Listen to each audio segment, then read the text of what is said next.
Hi guys, it's me again. So, I want to talk to you about linking to the spirit world.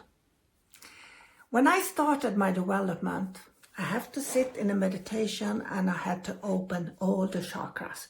And you have to visualize them like a little flower and open up with all the petals, And you went through one after the other. And when I came to the fourth, I was falling asleep. I found it so boring. And I was also feeling embarrassing because I felt it boring. Because my God, I'm open up to the spirit world, so I have to take this seriously.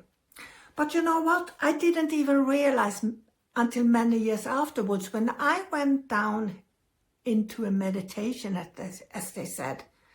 I just went off in my own little space. And I just sat there in my own little bubble. Nothing was happening. Very rarely though. I did have some sensations from time to time and I did experience some things. But most of the time I was just sitting there in the blackness. And I closed my eyes and I was looking through the darkness with my eyes closed. And sometimes I could see a little bit of violet moving or something like that. And I was just focusing on that. And sometimes an hour went like that. And I thought when I came back, when I was sitting with other people on a course or something, and they describe, my God, they were flying with the eagles, they were down in the ocean with all the creatures down there, or whatever, And I was sitting there thinking, well, I'm just sitting here in the dark, so I have no talent for this. I'm so worthless, Little did I know that I was actually sitting in the power, and I was just sitting with God, or with the universal love, with the creator, or whatever you want to call it. I just become one with the energy and didn't realize how much that actually gave me. It gave me healing. It gave me understanding about myself. It also, sometimes I got an understanding when the spirit came around me. And because I've been sensitive all my life, some of you know I've been saying this forever. I had a death wish since I was 12 years old, at least, I was laying in the forest where we were living, or a forest. It was a little place with a little bit of trees and a little bit, and a little bit of a meadow. And I was laying there watching the stars. And what the hell I'm doing here? I never fitted in. And I felt that all my life. And I still feel like that in one way. It's like I'm living with one leg in the spirit world and one on here on earth plane. And I have always had a hard time to really enjoy my physical life. I thought when I became a mom that I got it now. Oh, I wanted 7, 8 kids. I changed. I only have 2 and it's 6 years between them. But I thought this is my happy place. But it wasn't. I love my children, don't get me wrong, they are my everything. They are the only one I will take a bullet for. The only ones. I love them to bits. But it didn't brought me enough happiness to really enjoy life. I enjoyed my time with my children. But without them, when they was at school and things like that, who am I? Who am I? What am I actually looking for? Where am I going with my life? I eat, I work, I sleep, and I take care of my kids. I even got a brilliant job because I worked at a weapon factory actually after school. Yeah, really spiritual. Did German tank mines. Yeah, really spiritual. Didn't know any better. You was just looking for a job when you was 18 years old. I hated school from first degree. I just wanted a job.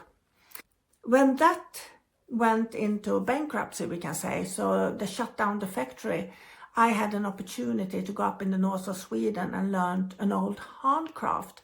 So I was engraving silver spoons with the flower of the county in the whole Sweden, and I opened up my silver and smithy shop. And I thought, now I found my calling. Now I know what I'm gonna do.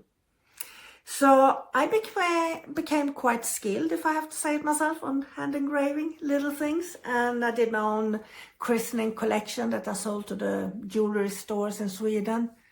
And still, I wasn't happy. something was missing. And I think actually that's why I'm married 3 times, because when you're in love, you forget everything and you're living in a little bubble of bliss. But you know, it only lasts so long. And you can't live on the bliss and the affection of the love for more than so long, because then the ordinary day comes in. And if the ordinary days, if you're not settled with yourself, I don't think anybody else can do it for you. So I divorced for the 2nd time. My husband that I'm living with me now, we've been together over 20 years and we've been married for, I don't know, 18, 19 maybe, I don't know.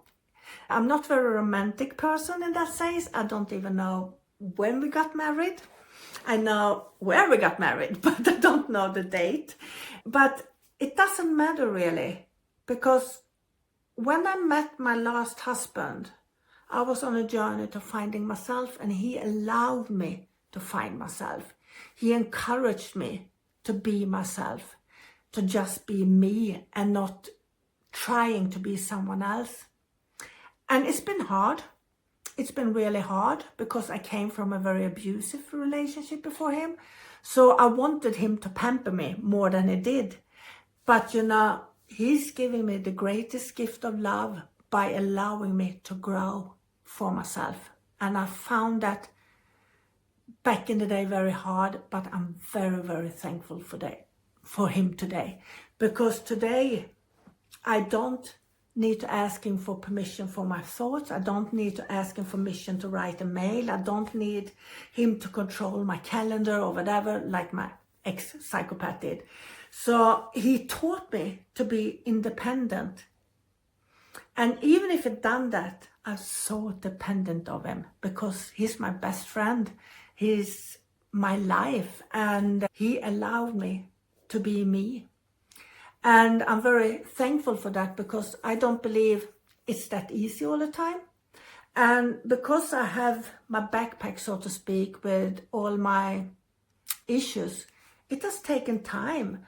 And I think he had to put up with my issues for over 10 to 15 years before I finally let go of them, so to speak. That's what I think I have done. But you never know when the ugly things is coming up, you know, when the devil comes up on your shoulders or whatever, you know.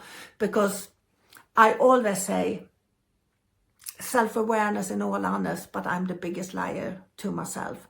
So you never know what you're hiding for yourself, because you do have that animal instinct within you who looks for safety and security. So sometimes you're just hiding or shying away from things that are not so pleasant.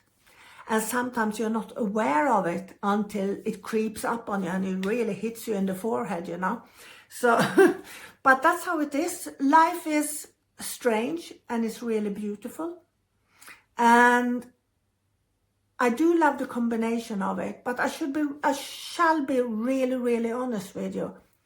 I still have, like I was 12, a death wish. I don't gonna say that I want to die. I don't anymore. I don't thinking about it anymore. But I have a depth within me that is very hard to explain for people who I believe don't live with one foot in the spirit world and one in the earth plane. Who has that? I don't know. I think that's why a lot of people also suffer from spiritual depression, because they don't know how to tap into the God force or to your own soul and your own spirit. I know when I'm working, I'm more happy than I ever are. So I love my work. But if I haven't worked for a while, I can have anxiety before I start working. And then when I'm working, I'm thinking, oh my God, this is my life. This is what I'm living for. And I love it. So, yeah, I'm probably a little bit of schizophrenia here. No, I'm not. It's not other voices talking to me. I wish spirit world would be that clear so they could talk to me like that, but they are not. And I'm saying, like I'm saying to all my students, the more you get used to this energy, the less you feel, the less you see. That's how it is. You become used to it. And it's just a clear knowing, more or less. So, anyway, I'm telling a part of my story because I don't think I'm alone.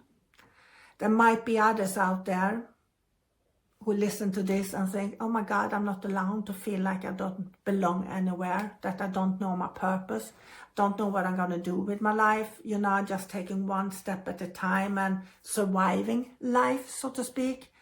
And it can be hard. Mind is such a powerful tool. So you can actually program your mind to change your thinking to a more positive outcome. So you actually see the beauty like I didn't in the beginning. I didn't see the beauty in the forest. It was just a forest, you know. So what, you know. And now I can take a walk in the forest where I live and I'm actually enjoying the forest. I'm enjoying the smells. I'm enjoying the sounds from the birds and everything. And I never did that before. I was just running through my life trying to find myself. So I think that's the only positive by getting older like I am now. It's that you become more and more in harmony with yourself instead of having anxiety all the time. I still suffer from anxiety. Today I don't know if it's from the hormones or if it's from old shit. I don't know really. And I'm trying to find that out, and I'll let you know when I know for certain, okay? But I also believe the habits. Sometimes, you know, oh, I haven't had anxiety for a week. Oh, it better hit me, you know. So, yeah, you never know. But anyway, take care, everybody. Be kind to yourself, okay? Bye.